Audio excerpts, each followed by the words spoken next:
بسم اللہ الرحمن الرحیم۔ السلام علیکم۔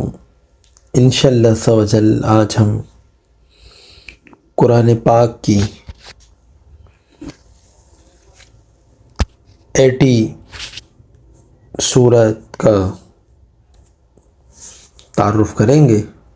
سورہ عبس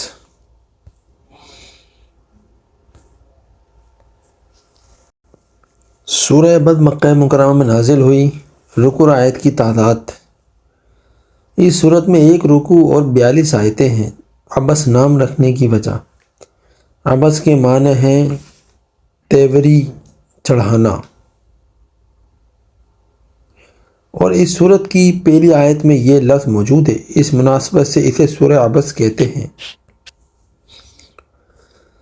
اس صورت کا مرکزی مضمون یہ ہے کہ اس میں اللہ تعالیٰ کی وحدانیت، حضور پرنور علیہ السلام کی رسالت کے بارے میں بیان کیا گیا اور اخلاقیات کی اعلیٰ تعلیم دی گئی کہ لوگوں کے درمیان ان کی دنیاوی حقوق میں مساوات رکھی جائے، اور اس صورت میں یہ مضامین بیان ہوئے۔ نمبر 1، اس صورت کی ابتدائی آیت میں اللہ تعالیٰ نے اپنے حبیب علیہ السلام کی شان و عظمت ظاہر فرمائی اور ان کے ایک عاشق حضرت عبداللہ بن ام مکتوم رضی اللہ عنہ کا واقعہ بیان فرمایا۔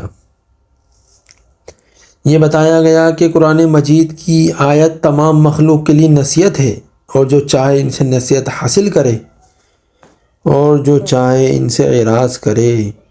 نیز ان آیات کی عظمت و شان بیان کی گئی۔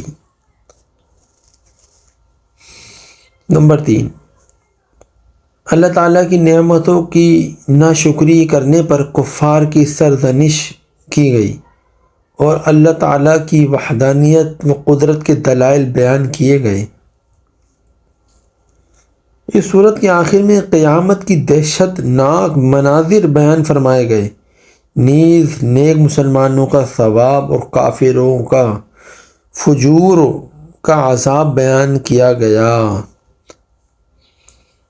اللہ تعالیٰ سے دعا ہے ہمیں سورہ عبس پڑھنے اور اس پہ عمل کرنے کی توفیق عطا فرمائے۔ جزاک اللہ۔